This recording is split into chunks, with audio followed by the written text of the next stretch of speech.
Quando a gente fala de saúde na Idade Média, o que a gente vai pensar? Qual é o contexto do ambiente hospitalar da Idade Média? Você tinha pequenos hospitais, que eram hospitais de 3 leitos, 4 leitos, 5 leitos. O maior hospital de Portugal nesse período tinha 30 leitos, tá? Eram geralmente instituições privadas que eram construídas como uma forma de caridade cristã, certo? Não eram instituições geridas, construídas, edificadas pelo Estado.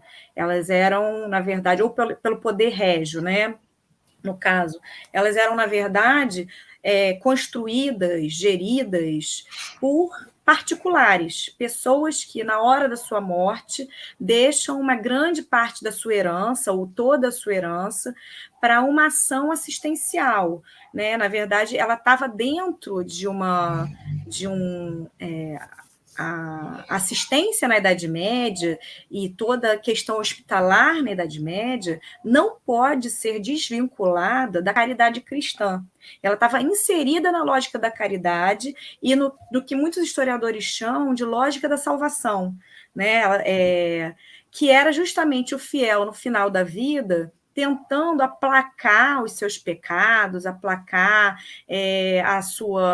uma vida, né, com muitos pecados. Ele doa parte do que ele tinha para uma obra caridosa, né, esperando assim que ele garantisse, né, melhor lugar, né, na sua passagem ali por o purgatório ou para o paraíso, né?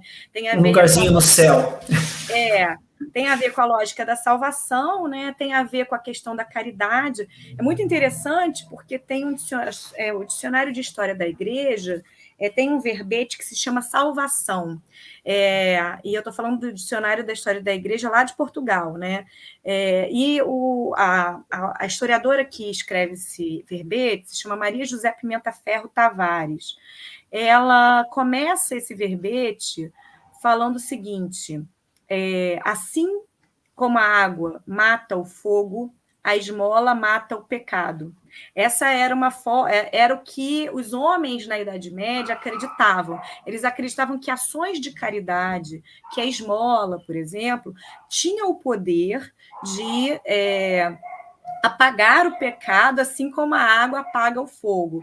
E isso é crucial para a gente entender essas entidades particulares, mal cuidadas, mal geridas, que eram os hospitais da Idade Média. Muitos não tinham físico, né? O físico era o médico medieval, né? Quando a gente fala físico na Idade Média, a gente, na verdade, está falando de médicos.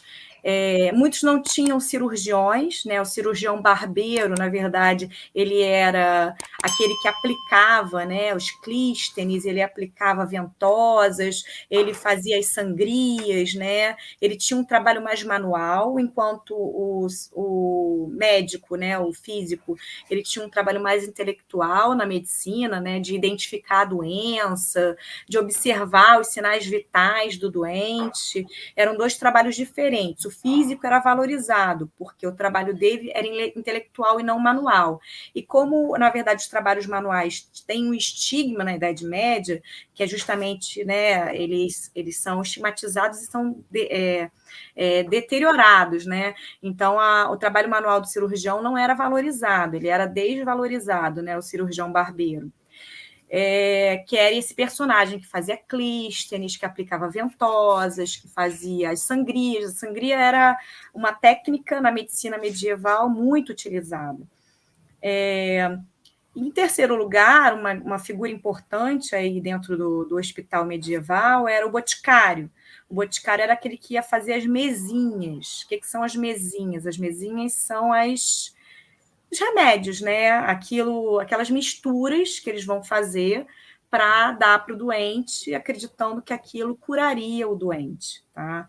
Então, e o hospital medieval eram essas pequenas instituições, né? A assistência medieval estava muito vinculada a essas pequenas instituições que estavam lá pulverizadas por Portugal, e também nos mosteiros. Né? O mosteiro, quando a gente fala em assistência na Idade Média, a gente não pode deixar de falar nos mosteiros medievais, né? Era um lugar onde os pobres e doentes eram abrigados, eram recolhidos, eram tratados, né?